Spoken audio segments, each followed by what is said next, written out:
There's a lot of incredible advice out there on how to start a YouTube channel. I'm ignoring all of it.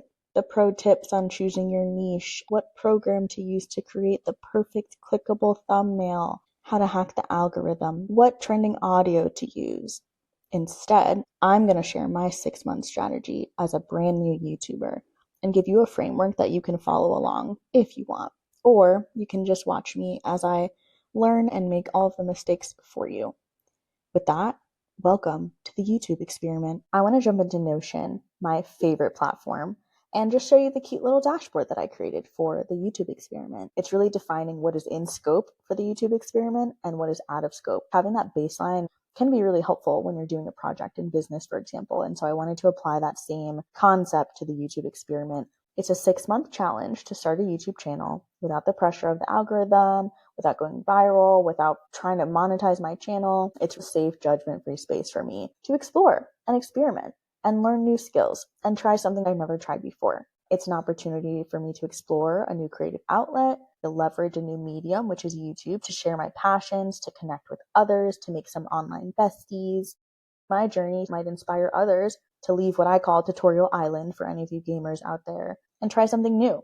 It doesn't have to be YouTube, but if you are thinking about starting a channel and you're a little nervous, follow along, do it for yourself. I think we'll have a lot of fun. Even if you don't want to be a YouTuber, this could apply to anything. Take a 6-month time frame or a 3-month time frame and give yourself the room and the space to experiment and explore. That could be deciding if you want to move to a new city. That could be picking up a new hobby. That could be changing jobs or changing careers. The themes of the YouTube experiment apply to all areas of life. So when you think about key themes, there are 4 big ones. First is embracing level 0. Everyone was a beginner at something at one point in time. I repeat, everyone. Every successful person that you know was a beginner at something at one point in time. Nobody just starts off magically at level 100. You can't compare your level 0, which is where I'm starting in my YouTube experiment, to somebody else's level 100. I also like to remind myself, I can't compare my level 0 to somebody's level 1. That doesn't even seem like it's too far ahead or it's out of my reach. It is achievable, but I can't look at somebody who's already at level 1 and say, oh, everything I'm doing sucks and I should stop. I'm acknowledging that I am a beginner. And I'm okay with that. It's cool to be a beginner. Let's make it cool again. The second theme is self-growth over going viral. I'm not going to be chasing an algorithm. I'm not going to be chasing getting my channel monetized. I want to go into this experiment with the mindset of building new skills. I'm big into self-development. I am a self-development girly.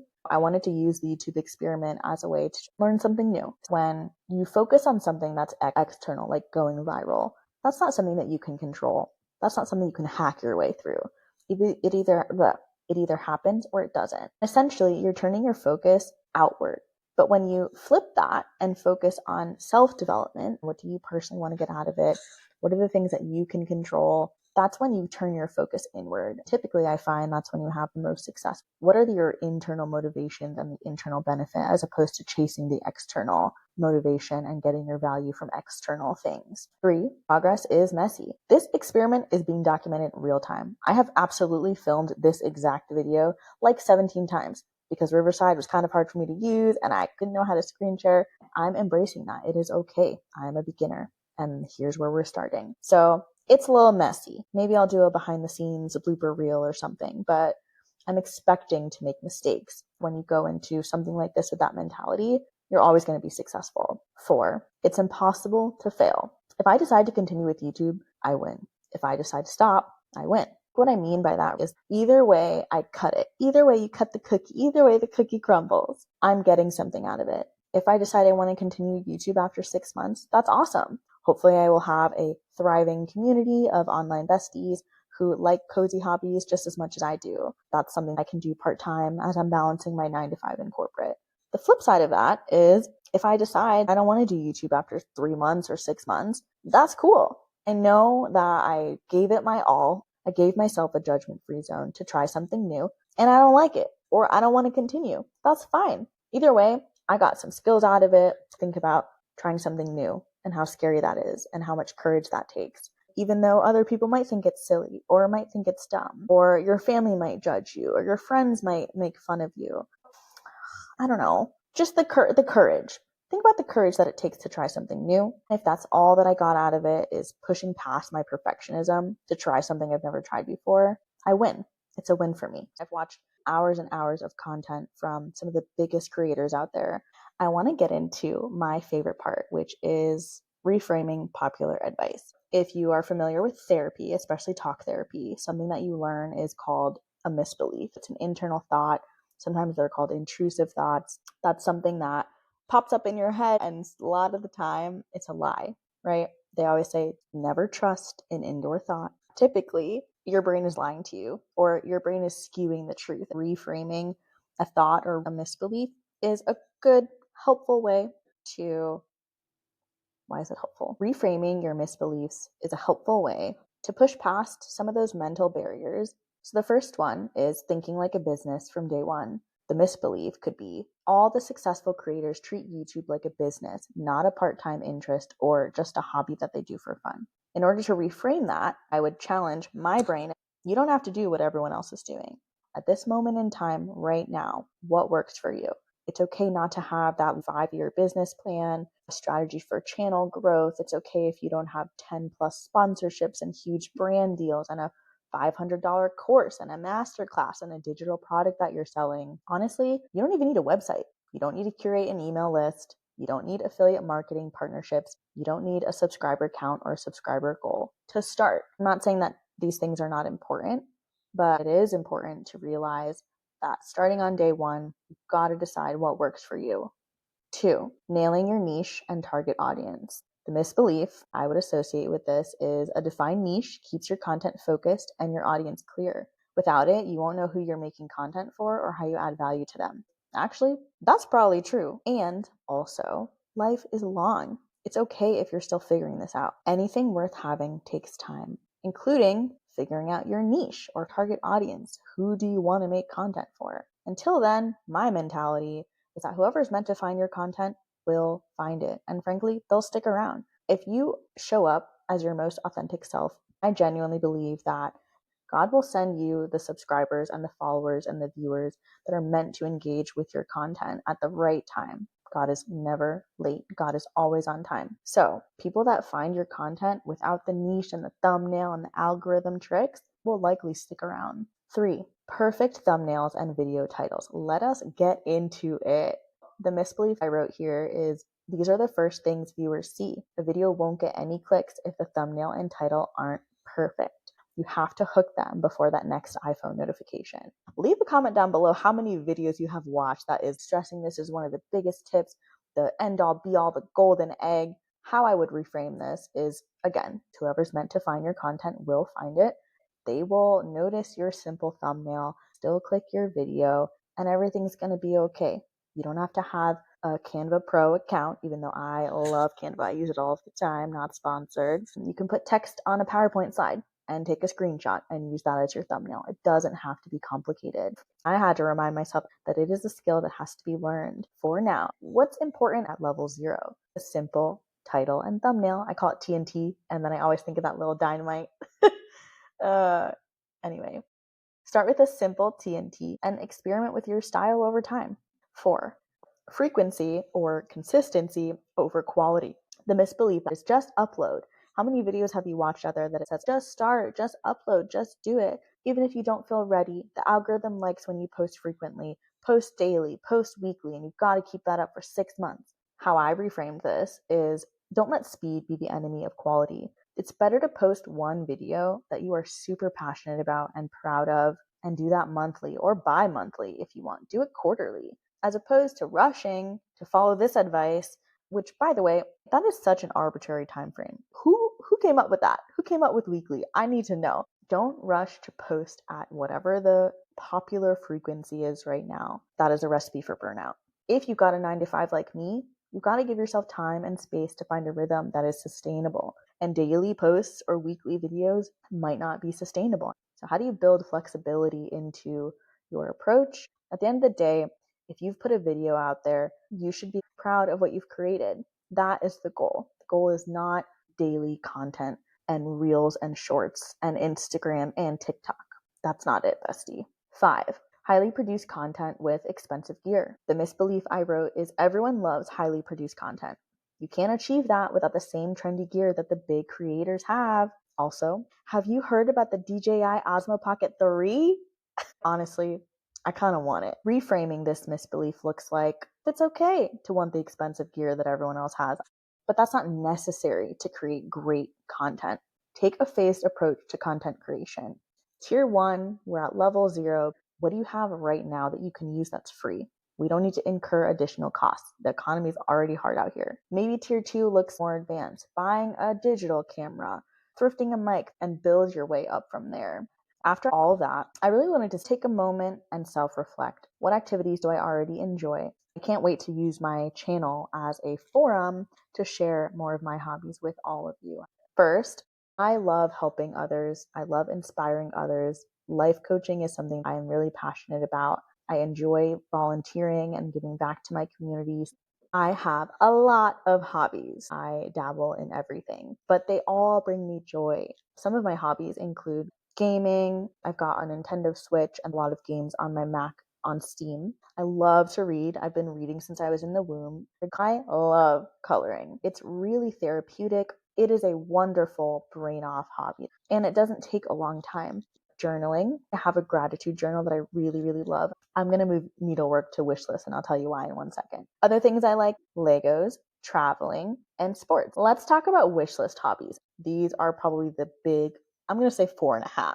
Hand modeling. I actually got this idea when I was getting a manicure. I texted it to two of my best friends, and they both were like, whose hands are these? And I was like, girl, they are mine. Honestly, would have never thought about it. I essentially took it as a sign. So if anybody knows how to break into hand modeling, that is number 1 on the wish list. Other wish list hobbies: dancing, chess, if you've seen The Queen's Gambit. If you know, you know. Needlework, because frankly, I'm not actually doing it right now. It's something I want to get into, specifically punch needling. And then singing. If walls could talk, I sing in my house all the time, but getting formal singing lessons could be cool. And then one other thing I forgot, the YouTube experiment is real time. I'm doing a little bit of calligraphy. Cozy aesthetics. I love aesthetics. And I know that that means something different to everybody. So the few examples I put here are customizing my iPhone. Maybe I'll make a video about it at some point. I found this awesome artist on Etsy. I really enjoy it, picking up my phone and knowing there's a theme of the month. I like picking up my computer or my Kindle and knowing that everything matches the vibe. So that's what I mean by aesthetics. Even my Switch is customized. And lastly, I'll merge these two things together: designing Notion templates and dashboards, in case it is not obvious. I love Notion, not sponsored yet. And I love graphic design. I'm in Canva all of the time. I even made a 2024 hobby reflection. Maybe I'll flash some of that up on the screen just so that I could say, how many hours of gaming did I do? What were my top 6 cozy movies? What were my top 6 cozy books? And nobody asked me to make that. So you can see on the screen my monthly learning goals. The first month of the YouTube experiment starts in April. I think this video is going to go live in early April. If not, it's cool because it's an experiment and it doesn't matter when it goes live. For the month of April, thematically, what I'm asking myself is, do I even like this? I was really hesitant to even start this. If you are familiar with Modern Millie, I will link her down below. Her suggestion: pick up your camera and film something, and then decide if you thought it was fun. Open up iMovie on your Mac and edit it, and then ask yourself if you liked it. And that's exactly what I did. I filmed a color with me video. It was way harder than I thought it was going to be, but I did it. And obviously, I liked something about filming to the point where I decided to continue with the YouTube experiment. I didn't want to create too many goals for the month of April, especially because it is the first 30 days. Developing skills in content planning. I've already built a dedicated hub in my Notion dashboard. I developed my skills in video editing. Right now I'm using Riverside. I will link it down below if you want to check it out for yourself. It's cool. I had a lot of trouble getting started, I'm not going to lie. But again, level 0, beginner, it's okay. Next, I want to get comfortable filming in my house. I'm really trying to practice having my eyes look at the little tiny hole that is your laptop webcam, or those 3 cameras on the back of the iPhone, because I know that when I turn on my TV and I watch Kennedy film a vlog, she's talking to me. And I think a lot of that has to do with the eye contact. I want to create and publish at least one video that makes me proud. We've talked so much about pushing past your own misbeliefs, pushing past your fear and your perfectionism. I want to set up an organization system on my Mac.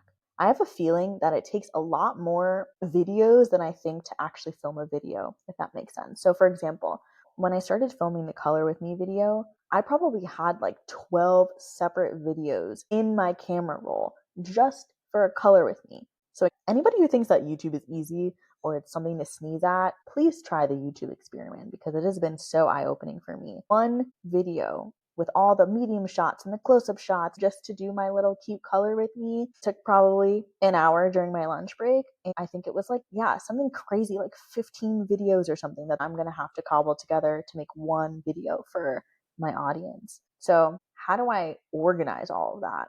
I've started to do that on my desktop.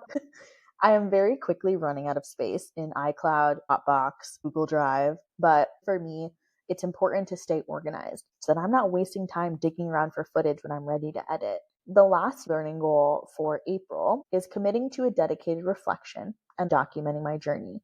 Maybe I'll make a long form video every month.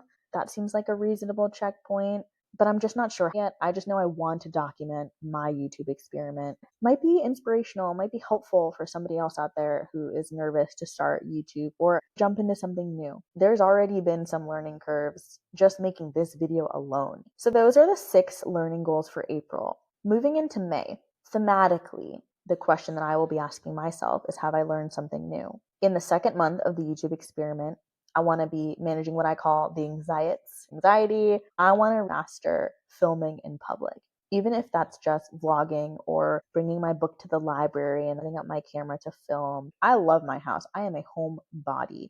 But I also want to make sure that if I ever wanted to create content outside of my home, I have practiced that. Next, create and publish at least one video that makes you proud.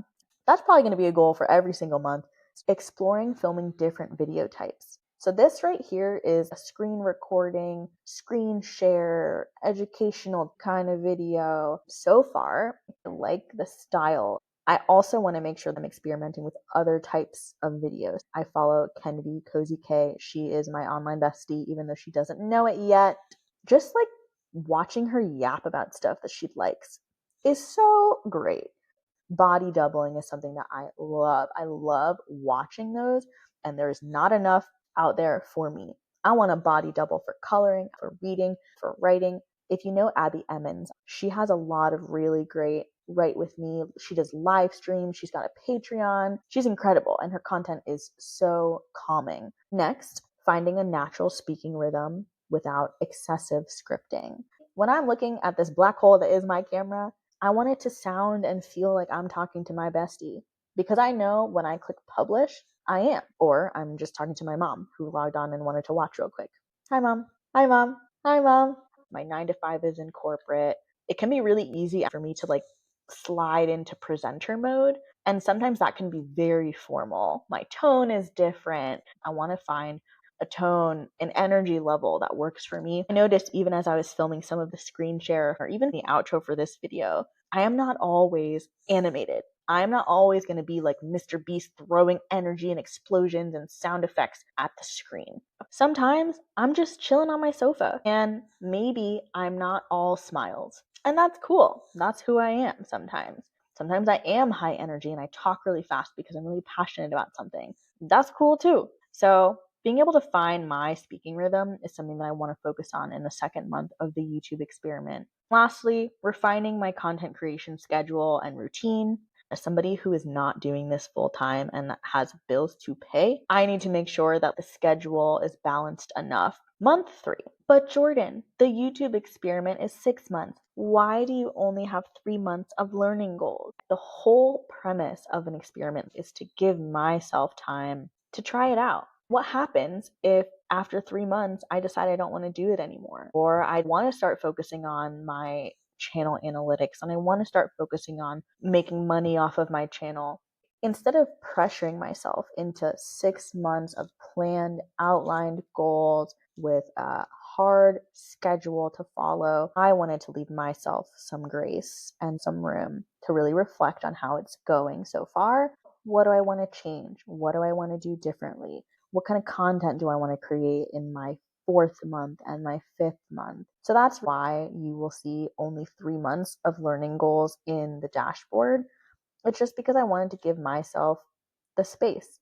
Before I get into my filming schedule, something that I learned from reading Atomic Habits is that there is a period of time that James Clear calls being in motion. If you think about this dashboard and all of these sections that I've put together, and this beautiful page that outlines what the experiment is, I've spent all of this time researching popular advice so that I could reframe it, and I've been really taking the time to reflect. All of this is positive momentum. I am moving in the right direction. But something that I learned in the book is that that is different from what he calls taking action. Sometimes it's necessary to sit down and get all of your thoughts out or build a project plan that is very, very detailed. That is okay and necessary. I love Notion. I could spend hours in this platform. Like, what the heck does that even mean when it comes to actually doing the work? I put together a 4-point filming strategy for the YouTube experiment. First, I'm planning to start with my strengths. Clearly, based on all the tangents that I have gone on and all the little sidebars that I've had in this video alone, I am yappy. I also love my hobbies. I am passionate about them. I could talk about them all day. I would consider that strength because it is easy for me to pick up my phone and turn on my camera and talk about reading or talk about what I'm writing or talk about the coloring book I got from the Dollar Tree. I think that is a perfect starting point for my filming. So as I'm thinking about what kind of content I want to come out with in April, starting with my strengths is an approach that I want to take. The second part of this approach to taking action is filming efficiently. I might have said in this video already, I love efficiency. I aim to be efficient. I don't like to waste my own time. I don't like to waste other people's time. So while I'm doing something, I have to remember to film. That's something I want to commit to. So as I'm chilling on my bed, reading Wisteria by Adalyn, pick up my camera, put it on a tripod, film a little bit. That is an efficient use of my time as opposed to doing all of my hobbies willy-nilly, which is content that I want to share with other people, but then not recording. And then I've got to go back and like manufacture this moment that I was playing my video games, even though I wasn't. I just picked it up for the camera. So maybe that's not efficiency, but sounds efficient to me in the sense of maximizing my time, doing something related to the YouTube experiment while I'm already doing something that I love. 3, we talked a little bit about experimenting with different content types when I was going through some of my monthly learning goals. What that means in terms of filming is I want to try alternating between what I'm going to call simpler content and what I'm going to call in-depth content to start. And I want to see how that feels. I'm considering making a list of low, medium, and high effort content ideas. For example, maybe filming the color with me is medium. Vlogging might be low effort because I can pick up my iPhone, I can stick it on the dashboard of my car, and I can yap about not wanting to go to the gym today. Something like this where I'm hopping back and forth between screen sharing and not. I'm adding graphics and images and reminding myself in post to drop other creators down below. All of that to me feels high effort. I really want to make sure that I'm alternating between these types of content. Finally, identifying opportunities to streamline and automate. So using the same thumbnail that I made in Canva for a similar piece of content. I have a feeling for the YouTube experiment, I want that consistency. Like I want it to be a series, especially if I'm doing reflections on a monthly basis or I'm doing a behind the scenes or a blooper. I've got one thumbnail for the YouTube experiment. I'm not going to change the font style or size. I might just keep replacing what month I'm on. Maybe I'm filming all of the Yappy read with me. Here's all the books I read this month in one day. I've talked about Atomic Habits and Wisteria so far in this video. I really want to sit down and just yap about how great these books are. The streamline happens when I'm doing all of those types of videos on the same day every single month. Scripting, filming, editing multiple videos at the same time.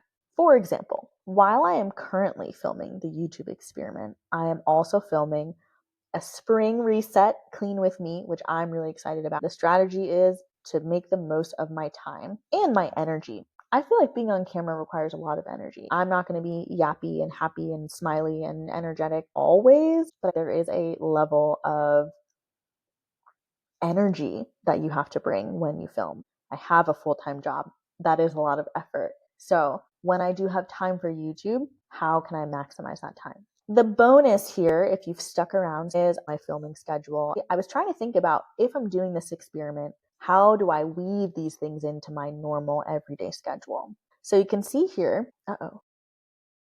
So you can see here, every day in this gallery has a theme. I've got my filming days, my rest days, my admin days, my editing days, something that I'm calling a community day, my posting days.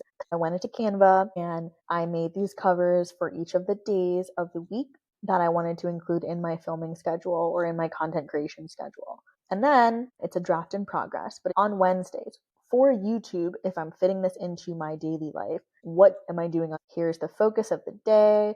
Here's generally speaking when I want to do it. I obviously don't know what the TBD time to complete is because I haven't really started this yet. So that's kind of what this section is. Every day of the week has a little page just like this that I'm building. Saturdays for filming, Sunday is the Lord's Day, so it is a rest day for me personally. Mondays, I'm not creating content. I'm probably getting caught up on stuff that I've already created or organizing my file folders. I have 2 editing days, Tuesdays and Thursdays. I want to sit down with my laptop, put my feet up, watch some anime, and edit. Link down below if you want to check out Riverside. Maybe Wednesday is actually nothing. I'm really going to try in the first 30 days to not look at any of my analytics, including subscriber count. I feel like I'm going to wake up, hopefully, at the beginning of month 2 and have some subscribers. And then this community day will feel a little bit more engaging. I can connect with all of you, maybe post something inspirational. Until then, it might just be an open day for me to catch up on. I've got my posting day, which I'm hoping will be Fridays. And then we're back to that following Saturday. This is a repeatable content creation schedule that I can use every single week. I'm actually going to change this. I know what I'm supposed to be doing on what day of the week, how much time it's going to take on average, and that way it feels easier for me to bake that into my real life. And there you have it. I would love it if you followed along with me on my YouTube experiment. Feel free to start one of your own. I was actually thinking about making the Notion template that we just went through into, I don't know, something more customizable that I can share.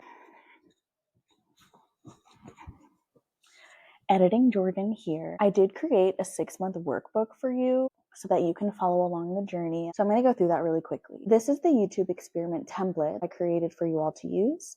Using the link in the description, you can download it for free. On the left-hand side, you'll see the table of contents. Why I really love this feature in Notion is because, especially for dashboards or documents that can get a little long, it makes it a lot easier to jump around. You can also see on the right-hand side, Notion actually makes a table of contents or a navigation pane for you as well. You can navigate with whichever of these is most helpful. This template is a free resource to track and organize your journey, set up your monthly learning goals. There are a few logs in here you can use to track your insights and learnings. You'll find a weekly content schedule so that if you are into content creation or you've been looking for a repeatable weekly schedule, that's included as well. I also added a getting started checklist. I wanted to make sure that before people jump into the YouTube experiment, they're clear on the mental shifts needed to have a successful experiment. Finding your personal rules for the experiment, because they might differ from what I've outlined. Writing down your monthly learning goals. So setting aside some time to reflect and actually write down your goals, get them on paper,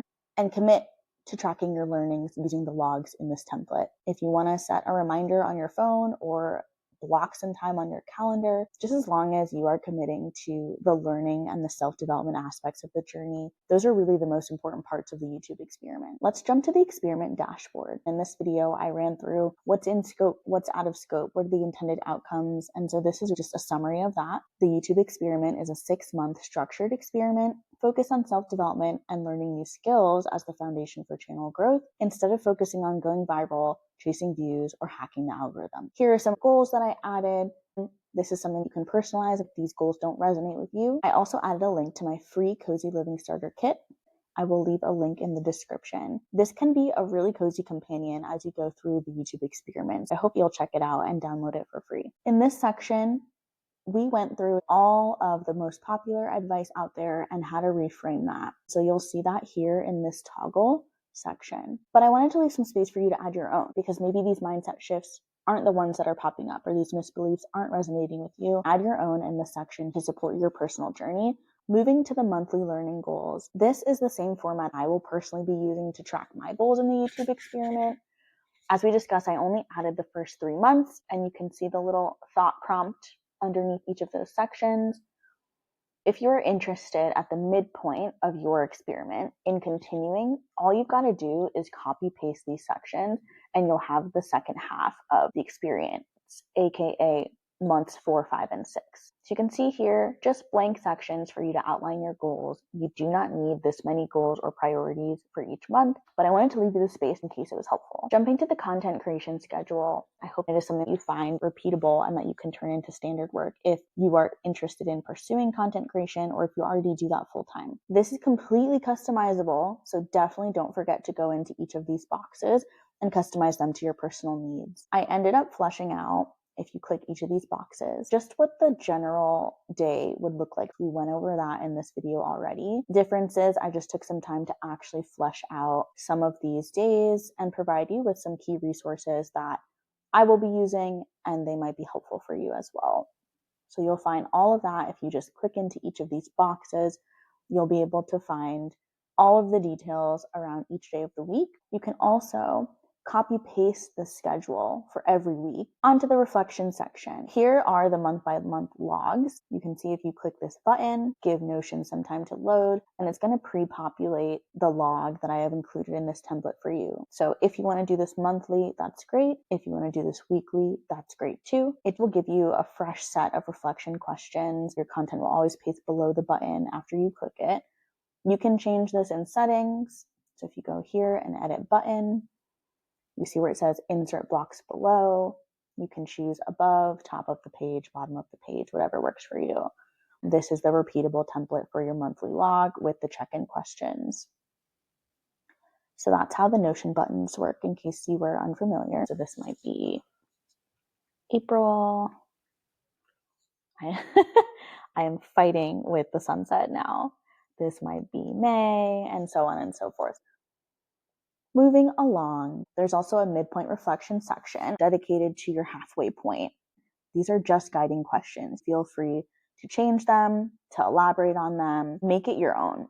At the end of month 3, I would go through these questions here. And finally, I wanted to include some questions for final reflection as well. So once your 6-month experiment is over, whether you're choosing to grow a YouTube channel or dive into a new hobby or use this template to decide if you want to embark on a career change, I think it's really important to reflect once it is over. You'll see again some guiding questions down here. If you download this free template and follow along, I would love to hear some of your learnings and reflection as we go through the journey together. So hopefully that was helpful. I'm fighting the sunset here, but I did just want to make sure that you had a free resource to use. Thank you so much again for watching. Editing Jordan out, and we will continue with the outro now. I know that was a lot. It was a lot for me, trust. If you've stuck around to the end, I so appreciate you. Leave a comment down below if you made it to the end of the video. I love the little brown heart emojis. And don't forget to download my Cozy Living Starter Kit. You'll find the link down below. Remember, it is free. Until next time, keep it cozy. Not the balloons, no! Until next time, keep it cozy.